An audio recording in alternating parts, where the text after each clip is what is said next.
back to my channel, Bake Cuisine.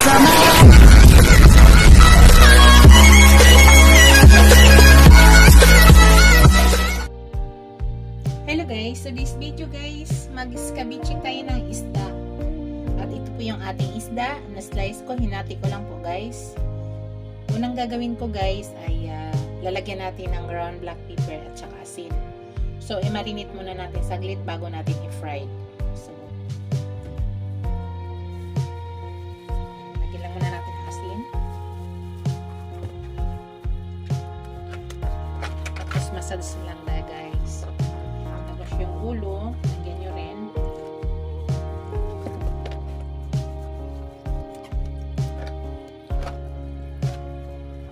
Meron din sa likod.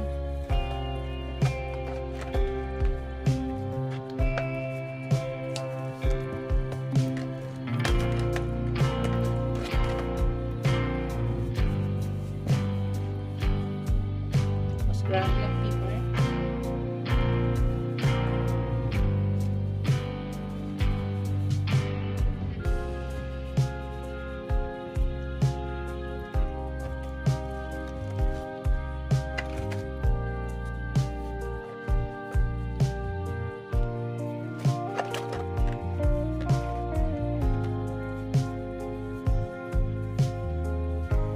Side lang muna natin guys at magaya tayo ng kanyang ingredients. Gayatin natin yung kanyang ingredients. Ito yung ingredients niya guys. Mayroon tayong bell pepper, onion, garlic, at saka ginger. Yun po yung ilalagay natin. So gayatin muna natin guys.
Guys, start na po tayo mag-cooking guys. Unahin muna natin ang isda, ipa-fry muna natin.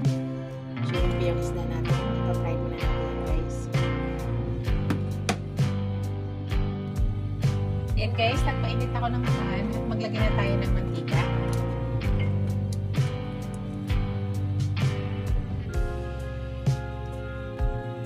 Lagyan na natin isda guys.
iwan. Kaya ulit natin maluto yan. Kunin na natin guys.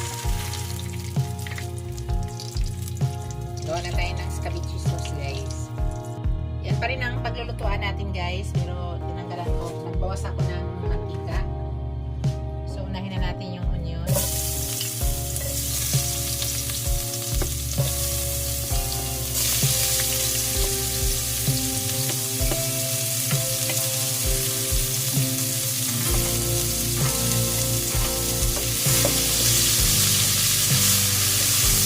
Nawasan na natin yung mantika guys.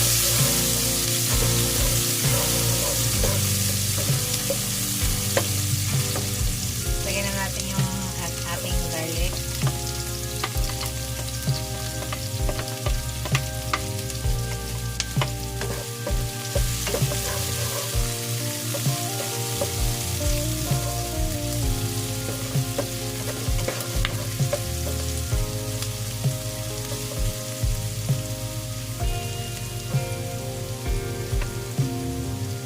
So, ilagay na natin yung ating ginger.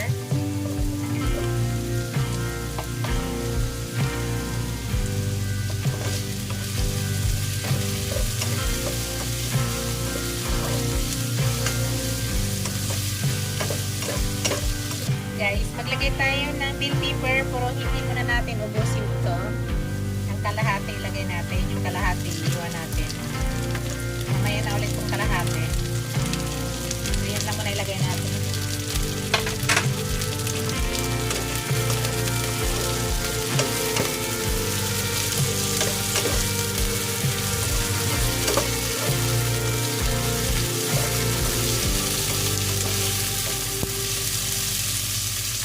Isa lang muna natin yan guys. Dito guys, maglagay na tayo ng tuyo. Para kumulay lang. Kunting tuyo lang. Tapos vinegar.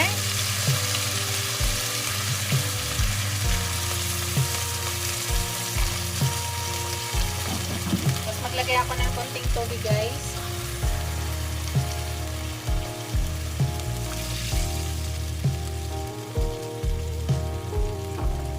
Tapos ground black pepper.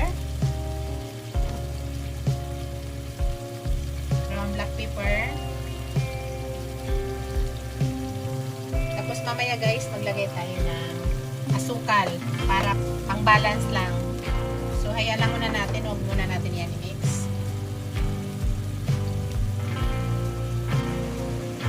Dito guys, maglagay na tayo ng sugar para mo balance lang yung kanyang lasa. Dalawang scoop na sugar.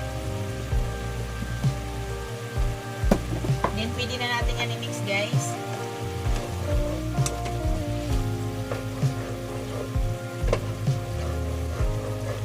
Hintayin lang natin medyo lumapot yan. Mag-sticky lang.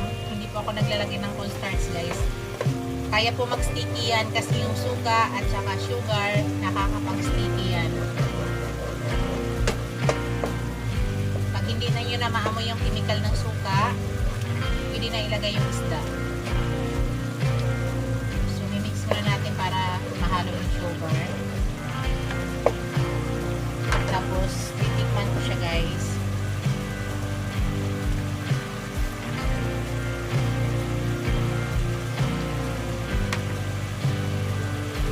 Tamang na sa lasa guys.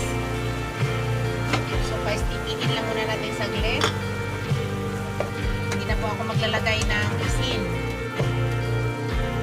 Ayan, pwede na natin ilagay yung isda para mag-absorb yung lasa dito.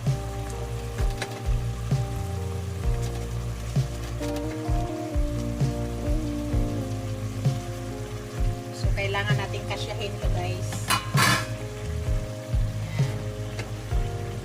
Balik ka rin lang po natin mamaya. Mahina lang po yung apoy niyan ha.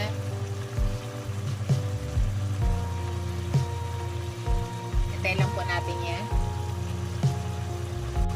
Balik ka rin natin guys.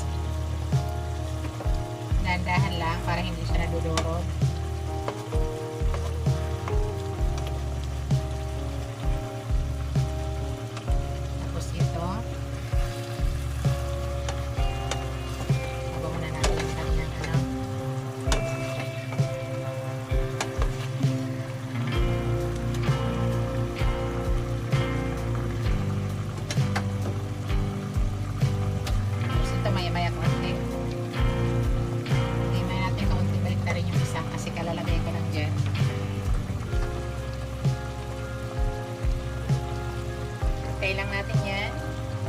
yung apoy guys ha.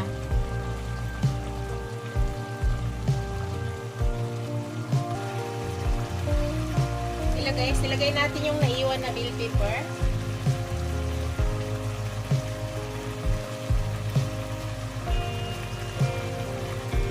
Para mag-steam muna siya dyan. Ayan, muna natin yan. Sarap guys.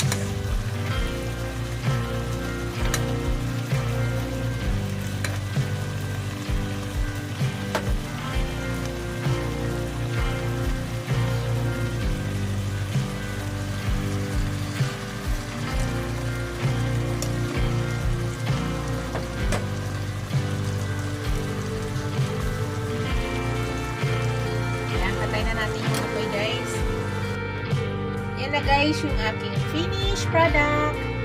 Thank you for watching guys. Don't forget to like, comment, share, and subscribe to my channel. See you in my next video guys. God bless us all. Ingat po lahat guys. Shout out pala sa aking mga channel members, sa aking mga subscribers, viewers, silent viewers. Maraming salamat guys sa walang sawang suporta sa aking channel. Thank you. Bye guys.